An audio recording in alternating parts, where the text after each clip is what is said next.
டியாக்கான சிறிய படிகள். டியா ஒரு சிறுமி. தன் தெருவில் இருக்கும் பெரிய குழந்தைகள் போல ஸ்கேட்டிங் கற்றுக்கொள்ள வேண்டும் என்று அவள் ஆசைப்பட்டாள். முதல் நாளில் அவள் ஸ்கேட் ஷூவை அணிந்து நின்றதும் உடனே தடக் என்று கீழே விழுந்தாள்.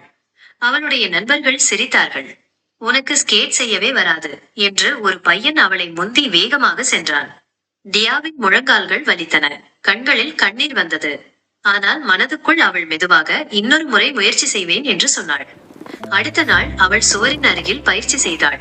சுவரை பிடித்து ஒரு கால், பிறகு இன்னொரு கால், மெதுவாக நடுங்கும் சிறிய சிறிய படிகள். ஒவ்வொரு நாளும் பள்ளி முடிந்ததும் வெறும் 10 நிமிடங்கள் மட்டும் பயிற்சி செய்தாள். விழு, எழு, மீண்டும் முயற்சி செய். வாரங்கள் கடந்தன. ஒரு மாலை அந்த தெருவில் ஒரு சிறிய போட்டி நடந்தது. எல்லோரும் வேகமாக புறப்பட்டார்கள். டியா கடைசியில் இருந்தாள். ஆனால் அவள் நிற்கவில்லை. இறுதி சுற்றில் மிக வேகமாக சென்ற ஒரு பையன் முன்னே கவனிக்காமல் ஸ்கேட் செய்ததால் கீழே விழுந்தான். டியா சமநிலையை வைத்துக் கொண்டு கவனமாக ஸ்கேட் செய்து மெதுவாக ஆனால் பாதுகாப்பாக அவனை முந்தி முடிவு கோட்டை அடைந்தார். அனைத்து குழந்தைகளும் கைதட்டினார்கள். முன்னால் நீ ரொம்ப மெதுவாக இருந்தாய். இவ்வளவு நல்லா எப்படி ஆனாய் என்று கேட்டார்கள்.